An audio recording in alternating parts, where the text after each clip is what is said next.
After my mother's funeral, I spent several days clearing out her old room in the house I grew up in, going through years of things she had left behind.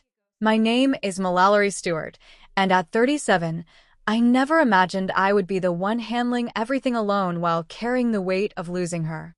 The house felt unnervingly quiet as I opened drawers and closets, trying to decide what to keep and what to let go. One afternoon, while cleaning the nightstand beside her bed, my hand brushed against a thick envelope hidden beneath the bottom liner. Snorts. It was covered in dust as if it had been untouched for a very long time. I sat down on the floor and opened it out of pure curiosity. Inside was an old crumpled photograph along with a few folded papers yellowed by age. I stared at them for a long time, a deep sense of unease settling in. Something about what I was holding made it clear that there were parts of my mother's life I had never been told about. I placed everything back into the envelope and carried it with me, my mind racing with questions. When I showed the envelope to the lawyer, he reviewed its contents silently for several moments. Then his expression changed. His face went pale, and in a low voice he said, "Oh my God, don't let your sister find out." My heart began to pound as his words hung in the air. I stood there frozen, unable to respond. Whatever my mother had hidden all these years, it was clear that the truth had the power to destroy everything I thought I knew about my family. And that was only the beginning. Before we dive deeper into this shocking discovery that turned everything I knew about my family upside down, I'd love to know where you're watching from today. Drop your city in the comments below. And make sure to subscribe for more real-life stories like this one every day. From the time I was little until I grew up in our Hill District home in Pittsburgh, Mom worked night shifts as a nurse to support my sister Autumn and me, never once complaining about money troubles or the absence of our father.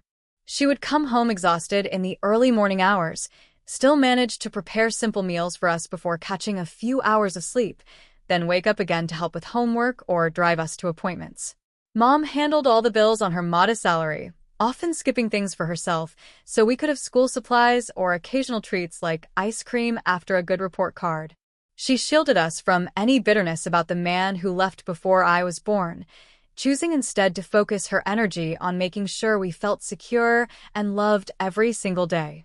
Her strength became the foundation of our lives, showing us through quiet actions how to persevere. No matter what challenges came our way, Mom always tried hard to divide her time and affection equally between me and my sister Autumn, so neither of us ever felt left out or less important. She made a point of alternating special outings, taking one of us to the library one weekend and the other to the park the next, ensuring both got individual attention. Mom paid close attention to our different interests, remembering Autumn's love for drawing and my passion for reading, buying supplies or books that matched what each of us enjoyed most. She sat with us separately to hear about our days at school, offering advice tailored to our personalities without showing favoritism in front of the other. Mom frequently reminded us that her love for both daughters was exactly the same, expressed in ways that fit who we were as individuals. Still, I often noticed Mom lingering longer in conversations with Autumn after coming home from late shifts, sharing stories from her own younger days that seemed reserved just for her. Those quiet moments in the kitchen or living room would stretch on while I stayed in my room, hearing muffled voices, but not the full details of what they discussed. Mom would recount experiences from her nursing training or family tales from before we were born, opening up in a way that felt more intimate during those times with Autumn alone. Snorts. It happened regularly enough that I began to recognize the pattern, though Mom never made it obvious or intentional in any hurtful way. Those extended talks became something I observed from a distance, wondering what made Autumn the one Mom chose for those deeper shares. On many weekend evenings, Mom would gently pull Autumn aside to the kitchen corner for private chats, while I remained nearby, but not fully included in the discussion. They would talk about everything from school friends to future dreams, with Mom offering guidance that seemed to flow more easily in those settings. I could hear laughter or serious tones drifting through the doorway, catching only fragments as I passed by or pretended to read in the next room. Mom's voice carried a certain warmth during those sessions, delving into topics she rarely brought up when all three of us were together. Snorts. It left me curious about the bond they shared in those moments, even as I understood Mom was simply responding to whatever Autumn needed at the time. I never held it against Mom. Instead, quietly assuming Autumn might require that extra closeness for reasons I did not fully understand, even if it sometimes left me feeling a bit on the outside in my own home. Those thoughts stayed private as I watched their interactions, convincing myself it balanced out in other ways. Mom showed care for me. The difference never turned into resentment because Mom's overall effort to be fair remained clear in daily life. Still, the subtle gap lingered in my mind over the years, shaping how I viewed my place in our small family unit. It taught me early on that relationships could have layers not always visible to everyone involved. Our Hill District house held all the childhood memories for Autumn and me, filled with everyday moments like shared meals at the small table or summer days spent playing in the limited space we had available. We celebrated birthdays with homemade cakes Mom baked despite her fatigue, marking another year with simple gifts wrapped carefully. Holidays brought decorations we put up together, creating traditions that tied us to the place no matter how modest it was. School projects scattered across the floor turned the living room into a workspace where Mom helped both of us late into the evening. Those ordinary experiences built the backdrop of our upbringing, making the house more than just walls, but a container for everything we went through as sisters growing up under Mom's care. 3 years before Mom was diagnosed with her illness, I made the decision to quit my job in another city and move back to Pittsburgh so I could care for Mom full-time after the doctor explained that her health was starting to decline in serious ways. Leaving my position meant giving up stability I had built over years. But seeing Mom struggle with everyday tasks made it clear she needed someone close by every day. I packed up my apartment, quickly arranged the move within weeks, and settled into the old house to handle appointments, medications, and whatever else came up. Mom protested at first, saying she did not want to burden me. But I insisted it was the right choice because family came first during tough times like this. Taking on the role changed my routine completely, filling my days with hospital visits and learning about her condition while trying to keep her spirits up. On the nights when Mom could not sleep because of the pain, she would reach for my hand in the dark and start talking about her worries regarding Autumn, mentioning how Autumn seemed to be changing in ways that troubled her. Mom's voice would soften as she described small things like missed calls or short responses to messages that added up to a bigger shift. She confided in me during those quiet hours, sharing fears that Autumn might be pulling away for reasons she could not figure out. Mom often said, "Autumn used to tell me everything, but now it's like she's keeping a wall up." Those conversations left me listening carefully, offering reassurance while feeling the weight of Mom's unspoken sadness about the growing distance. Mom pointed out how Autumn called home much less often than before, with weeks sometimes passing without a real conversation, and her tone carried deep regret whenever she brought it up. She would recall the days when Autumn phoned almost daily just to check in or share something from work, contrasting it with the current silence that felt unnatural. Mom wondered aloud if something at Autumn's job in Philadelphia was overwhelming her. Yet no clear answers came from the brief talks they did have. The change bothered Mom enough that she brought it up repeatedly during our late-night talks, hoping I might have insight she lacked. Hearing that regret in Mom's words made me pay more attention to the pattern myself. Autumn only came to visit on weekends and always left early, never staying long enough for extended time like she used to in previous years.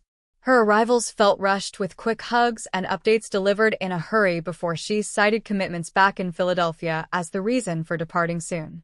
Mom looked forward to those short visits, preparing favorite meals ahead, but the brief stays left her quiet afterward. Autumn's schedule seemed packed, yet the pattern of short trips became consistent, reducing the family time we once counted on. Those limited hours together highlighted the shift more than anything else. Mom sighed often and told me Autumn appeared to be creating distance from the entire family, even though she could not pinpoint the exact cause behind it. She expressed confusion about what might have triggered the change, wondering if life in the city had simply pulled Autumn in different directions.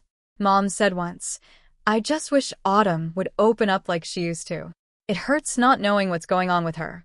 The uncertainty weighed on Mom, especially as her own health issues made connection feel more precious. She held on to hope that things would improve, but the ongoing separation added to her emotional load. I noticed myself that Autumn shared very little about her job or daily life in Philadelphia, turning conversations surface level whenever we spoke, and avoiding deeper topics altogether. Calls with her focused on quick check-ins without details about friends, work challenges, or plans, leaving gaps that grew over time. The lack of openness made family interactions feel strained, as if part of her world stayed completely closed off.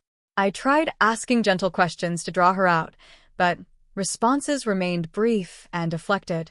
That growing reserve contributed to the overall sense of separation settling over us all. Not long after my mom slipped away quietly in her sleep one night after her condition had declined steadily in the weeks leading up to it. The hospice nurse called me early that morning, and I sat by her bed until the funeral home staff arrived to take her. Everything felt surreal as I signed the necessary forms and began notifying people about the loss. Autumn flew in from Philadelphia the same day, arriving at the house with red eyes and a small suitcase. We spent the next few days planning a simple service together, choosing a casket and flowers that suited Mom's straightforward tastes. Autumn stayed long enough to attend the burial with me, standing close during the short graveside ceremony as a small group of friends and relatives gathered. We lowered the casket and shared a few words with those who came to pay respects, keeping the event modest, just as Mom would have wanted. Autumn helped place the flowers and spoke briefly with attendees afterward, offering thanks on behalf of the family. The day ended with us returning to the house in silence, both exhausted from the emotional weight of saying final goodbyes. We finished all formalities at the cemetery office before heading back. Autumn soon began asking me about the location of specific papers Mom had kept, focusing on the house deed and details for any bank accounts still active. She brought it up casually during dinner one evening, saying it would help to have everything organized for what came next. I mentioned the main folder I had already found with basic documents, but Autumn wanted to know if Mom had stored others in different places around the house. She spent time looking through drawers in the study, pulling out files to review quickly. Autumn said, "I need to get back to Philadelphia soon because work is backing up." Autumn reviewed several papers that afternoon, noting down references to property and finances before mentioning her job required her to return promptly. She explained that her boss had given limited time off, so extending the stay was not possible. Autumn packed her bag the same evening, booking a flight for the following morning. She gave me a quick hug before bed, promising to stay in touch about any decisions. The departure came just one day after the burial wrapped up, completely shifting all remaining tasks to me alone. Autumn left Pittsburgh early the next morning for her flight back to Philadelphia, leaving me to handle the house on my own. Her exit felt abrupt, but she insisted professional obligations left no flexibility. I drove her to the airport in quiet, watching her check in and disappear through security without much conversation. The drive home alone emphasized the solitude ahead as I faced sorting through Mom's belongings. The house seemed larger in her absence, with every room reminding me of recent events. I remained in the house to manage everything Mom had left behind, starting with clothes neatly folded in closets and moving to personal items on dressers and shelves. The process involved folding garments for donation and setting aside pieces with sentimental value, like scarves Mom wore often. I cleared out bathroom cabinets of medications and toiletries, labeling boxes for charity pickup. Days blurred as I worked room by room, pausing over letters or small keepsakes that brought back memories. Handling those details became my way of processing the loss gradually. While flipping the worn liner from the bottom of Mom's old nightstand drawer during cleaning, I discovered a thick envelope covered in dust concealed carefully underneath. The placement suggested deliberate hiding as nothing else occupied that space. I pulled it out slowly, brushing off layers of dust that revealed how long it had stayed untouched. The envelope felt heavy with contents sealed inside, drawing my full attention away from the routine task. Curiosity grew as I held it, wondering why Mom had chosen to keep something so well out of sight. The morning after, I took the photograph and the papers from the envelope to several of Mom's old acquaintances the very next day, hoping someone might recognize the baby girl she held so tenderly in the image. I started with her former nursing colleague, who lived nearby, meeting at her home where we sat in the living room with tea. She examined the picture carefully, zooming in on details with her reading glasses, but ultimately said the child did not ring any bells from Mom's stories or shared photos over the years. I thanked her and moved on to another friend Mom had known from church groups, showing the same items during a short visit. That friend studied it just as thoroughly, recalling many events from Mom's life. Yet she too could not place the infant at all. No one among Mom's longtime acquaintances could identify the baby Mom cradled in the photograph, increasing my confusion about where the image fit into her past. Each person I asked expressed genuine interest and spent time looking for clues in the background or Mom's expression, but nothing clicked. One suggested it might be a distant cousin Mom rarely mentioned, while another thought it could be from a hospital case she handled professionally. Their inability to provide answers only heightened the sense that this was something Mom intentionally kept separate from everyone. The consistent blank responses left me with more questions than when I began the search. I chose to drive straight to the office of Mr. Lawrence Burke, Mom's longtime lawyer, the one person she had always relied on for confidential matters throughout her life. I scheduled an appointment the same afternoon, arriving with the envelope secured in my bag. The waiting room felt familiar from past visits Mom made for routine updates to her will or property documents. I entered his office when called, taking the seat he offered across from his desk. The atmosphere carried a seriousness that matched my growing unease about the discovery. I placed the full envelope on Mr. Burke's desk and asked him to look through everything inside right there in his office. Snorts. He opened it methodically, removing the photograph first and holding it up to the light for a better view. Then he unfolded the accompanying papers, reading each one with focused attention that lasted several minutes. Mr. Burke went back over certain sections twice, his brow furrowing slightly as he absorbed the contents. He set the items down carefully before meeting my eyes again. Mr. Burke studied the documents and photograph for an extended time before leaning forward to share the truth Mom had entrusted him to protect for so many years. He began by confirming details from the papers explaining choices Mom made during a challenging chapter she never discussed openly. Mr. Burke said quietly, "Your mother wanted this to stay private unless something like this came up after she was gone." The revelation unfolded steadily as he described legal steps Mom took to safeguard certain aspects of her life. His explanation revealed intentions driven by deep care and difficult circumstances at the time. I remained silent while listening to Mr. Burke, sensing the world around me pause as the full truth emerged piece by piece. The information reshaped understandings I had carried about our family without ever questioning them before. Mr. Burke allowed space for the weight of his words to settle, speaking with respect for Mom's wishes throughout. Emotions built gradually as connections formed between the hidden items and events from long ago. Sitting there absorbing everything marked a profound shift in how I viewed Mom's past decisions and sacrifices. That weekend, Autumn started calling from Philadelphia, pushing to move forward with dividing the estate as quickly as possible without any further delays. The calls came at different times, sometimes in the morning before work or late in the evening when I was winding down. She repeated the need to settle everything soon, citing reasons related to her own schedule and financial planning.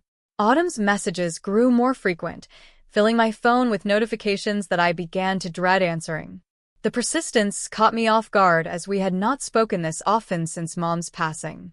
Autumn proposed selling the house in Pittsburgh to convert it into cash, arguing that a larger share should go to her for personal reasons she did not fully explain at first. She outlined potential buyers or real estate options during one conversation, emphasizing how the market favored quick sales. Autumn suggested splitting proceeds unevenly, claiming her circumstances justified the adjustment. She brought up past contributions to the property upkeep, framing it as grounds for the imbalance. The idea of letting go of the home so soon felt wrong to me on every level. I stood firm in refusing to sell the house, explaining that keeping it preserved family memories and served as a connection to Mom we both needed. I countered with an offer to divide the savings accounts equally while leaving the property untouched for now. Autumn listened briefly before dismissing the suggestion, insisting the house represented unnecessary holding costs. I repeated my position, calmly, focusing on emotional value over immediate financial gain. The refusal marked the first real disagreement we had faced over Mom's estate matters. My old friend Sarah sent me a message one afternoon sharing that Autumn faced serious financial difficulties with mounting credit card debt back in Philadelphia. Sarah mentioned hearing about it through mutual contacts who worked in the same industry. The information explained some of the urgency behind Autumn's calls, though it did not change my stance on the house. Sarah advised caution, noting patterns of spending that had escalated recently. Receiving that update shifted my perspective slightly on Autumn's motivations, without softening my resolve. The calls from Autumn became increasingly sharp, filled with accusations and pressure designed to force me into agreement. She raised her voice during several conversations, questioning my priorities and loyalty to family. Autumn accused me of dragging things out unnecessarily, claiming delays hurt everyone involved. The tone shifted from requests to demands, leaving me drained after hanging up. The escalation built tension that affected my daily routine more than I expected. Autumn kept emphasizing that I acted selfishly by holding on to the house without considering her situation at all. She repeated phrases about fairness and shared responsibility, twisting them to highlight what she saw as my unwillingness to compromise. Autumn brought up childhood promises or implied obligations using emotional appeals to push her point. The constant refrain wore on me, creating doubt, even as I knew my reasons remained valid. She ended many calls with warnings about prolonged conflict, adding to the overall strain between us. 6 months after the burial, Autumn formally filed a petition in the Allegheny County Probate Court to contest Mom's will and demand an uneven division of the estate in her favor. The paperwork arrived by certified mail one afternoon, outlining claims that caught me completely off guard. She, Snorts, argued for a larger share based on contributions she alleged over the years, requesting the judge override the original terms. The filing forced a hearing date within weeks, turning what had been private tension into an official legal battle. Receiving the notice made the conflict feel irreversible, pulling everything into the open. At the hearing in the courthouse downtown, Autumn took the stand first and delivered a long argument about how she deserved the majority because she had been the one truly building the family with Mom from the very beginning. She spoke confidently to the judge, describing childhood responsibilities she took on and financial help she provided during Mom's illness. Autumn claimed emotional investment that outweighed any equal split, saying, "I was the one who stayed involved when things got hard, and that should count for something." Her testimony painted a picture of dedication, emphasizing moments she positioned as sacrifices. The delivery carried conviction, making her case sound reasonable on the surface. I sat listening from my side of the room, feeling drained and unable to mount a strong counter during my turn to speak when called. The accusation stung, bringing up old dynamics in ways that left me searching for words. I managed basic responses about wanting fairness and honoring Mom's intentions, but nothing forceful came out. Autumn's prepared statements overshadowed my quieter explanations, creating imbalance in the presentation. The judge noted points from both sides without immediate reaction, leaving me worried about the outcome. Mr. Burke arrived unexpectedly in the courtroom that morning, taking a seat quietly until called as a witness approved by the court after my brief mention of his role. He walked to the stand with documents in hand, ready to provide testimony Mom had discussed with him previously. The judge allowed his input as the drafting attorney for the final will, giving weight to his professional knowledge. Mr. Burke remained composed throughout, focusing on facts rather than opinion. His presence shifted the atmosphere noticeably. Mr. Burke presented the official adoption papers from 1988 along with the last will Mom signed while fully competent and free from influence. He explained the timeline, clearly confirming Mom's mental capacity through medical notes and witness signatures at the signing. Mr. Burke stated, "Mom executed this document with full understanding, and it includes specific provisions she insisted on." The adoption record established Autumn's legal status from early childhood, separate from biological ties. He handed copies to the judge for review, ensuring transparency in the process. The will laid out explicit terms that the house must convert to a charitable trust for patient support and could not be sold while excluding Autumn from inheritance due to evidence of undue influence during Mom's vulnerable period. Mr. Burke detailed emails and notes showing pressure applied when Mom's health declined meeting legal standards for manipulation. He quoted the clause directly.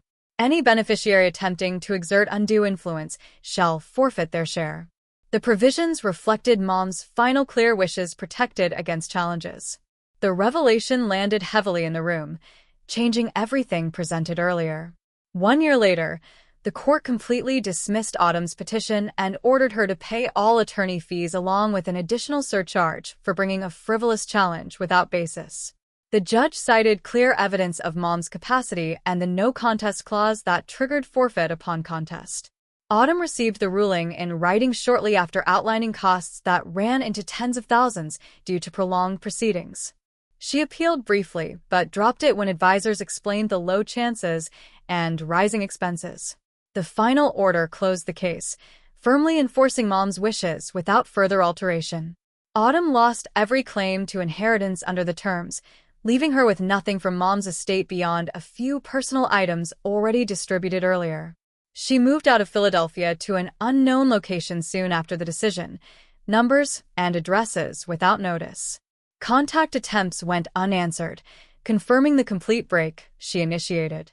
The silence replaced previous arguments, creating a void that felt both relieving and final. No messages or updates arrived, marking the end of any remaining tie. I retained full control of the house in Pittsburgh and transformed it into a small support center for patients dealing with the same illness Mom faced in her final years. Local organizations helped set up weekly meetings and resource sessions in the living room where families shared experiences. Volunteers coordinated visits and information packets, turning the space into something useful for the community. The change honored Mom's memory by focusing on help rather than sale, aligning with her charitable intent. Activities grew steadily as word spread among support groups. I often sit alone in the house reflecting on the days spent with Mom, realizing that family love does not always appear equal or obvious on the surface. Those quiet moments bring back conversations we had during her illness, showing care expressed in ways unique to each relationship. The differences I noticed growing up make sense now as part of Mom's individual approach to parenting. Memories surface without bitterness, highlighting protection she extended in her own manner. Understanding that variation brings peace about past perceptions. I learned the importance of setting firm boundaries with people who cause deep hurt even when shared history exists from growing up together under one roof. The experience taught me to prioritize self-protection over forced reconciliation when trust breaks beyond repair. Recognizing manipulation patterns early allows space for healing without ongoing damage. Those limits preserve energy for positive connections instead of exhausting conflicts. Applying them created clarity in relationships moving forward. This story shows that greed and betrayal can destroy family bonds faster than any outside force, while hidden truths about origins sometimes explain long-standing tensions. Protecting yourself by enforcing boundaries after severe hurt is not cold, but necessary for personal peace. Honoring a loved one's final wishes, even when they reveal painful realities, brings closure and purpose. In the end, choosing integrity over forced unity leads to healthier lives, reminding us that not all relationships deserve endless chances despite shared pasts. 78 words. Thank you so much for staying with me through this entire story about family secrets, loss, and difficult choices. Your time means a lot, and I'm grateful you listened until the end. If anything resonated or you have experiences with inheritance disputes or sibling rifts, please share your thoughts in the comments below. I'd love to hear your perspectives.